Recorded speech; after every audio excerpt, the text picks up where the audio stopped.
Hey you guys, this is Rafael from Relics.com. I hope you're having a good day. I hope you're all safe. I hope you're healthy. I hope things are moving forward for each one of you.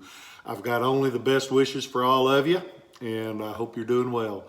Today we're going to talk about something that's kind of interesting. I've always found them kind of fascinating. Today we have people that counterfeit currency and try to pass off and basically steal people's money. That's not new. They did it all the way back as far as there has been paper currency. People tried to fake it. During the Civil War, that happened as well. And some of them are very obvious and some of them are very well done. This is an original Civil War era counterfeit savings bond. Back then, they didn't have a banking system where you could go in, put it on a computer, and when it came time to pay the dividends, they sent you the check. Back then, you actually bought the actual paper bond. And this is designed like one of the most famous of all Confederate savings bonds. This is the one that has Thomas Stonewall Jackson in the center. When you would go in and buy the original one from the government, it would be basically look just like this one, and it would have coupons at the bottom of them. And each one of those coupons told you the interest rate and the amount that they would pay, and it also had a date. And the date was very important because until that date came, you couldn't cash it in. You'd trim out the bond, you'd take it in, and you could cash it in to be paid for the interest on the bond itself. That was just the way they had to do it since they didn't have computers back then. You see a lot of variation in them, tons of variation. And it's a great thing to collect because most of them are still affordable compared to a lot of the things that you can collect. This one's kind of cool because it is a counterfeit. From a distance, it looks like a normal bond, but when you start looking at it close, there's a few things that'll give it away. With this particular bond, there's one thing that you'll never see on an original one. On this side right here, it'll say third series, and the originals had no series notation. So if you see that, it's guaranteed at least to be an old counterfeit. They make these today, so be careful. Know who you're getting it from, and if they won't guarantee it, don't buy it. Remember, you got to be careful who you buy things from, and because it looks basically the same.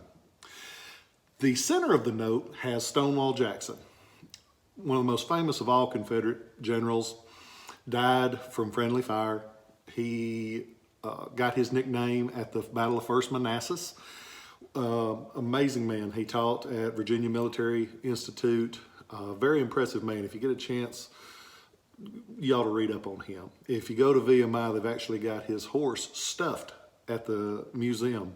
It's kind of cool because it's a big old horse. Hello to all my friends at VMI, and they're in Virginia. Thoughts are with you guys. Hope everything's going well today. There's a couple of things though that this note is a lot different. And if you ever see an original laying beside a counterfeit, you'll know them immediately from then on. The detail work isn't as good on these. From a distance, it looks great. When you get up close and look at that detail, you see that Stonewall's picture, it's kind of generic. It almost looks dull. The other one, the real one, the detail's great. And as you can see, I'll put them side by side, you can see just like that something's going on. There's also one thing that's neat. A lot of the Confederate bonds were signed by a fellow named Robert Tyler. And he was the son of President John Tyler. He signed a ton of things. He probably signed as much or more than most anybody for the Confederate government.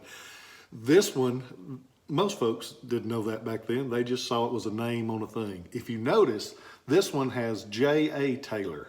So they actually faked the signature, not of Robert Tyler, but as John Tyler. So something else neat. And once you're around them, you'll know to look for that. But it's kind of cool. And if you find the original one, it's kind of neat having Robert Tyler sign one because he was son of a president. The paper is a little bit different. And one thing that they did, they went to a lot of trouble to do these. As you can imagine, it's not easy to print one of these things.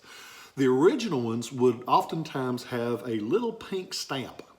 And a lot of times it's on the back, and it will be a treasury stamp. If you notice, this one has a little bit of the color where they tried to fake that like it got wet. So mainly be careful who you get it from. Watch out for fakes, because there were fakes back then as well as they are now. I hope that you guys are well. I hope you're all safe. I hope that you realize good people come in all shapes, sizes, colors, creeds. Bad people do too. Remember, you've always got a choice, and always make that choice that you become one of the good people, not one of the bad people. I love you guys, and I'll catch you next time.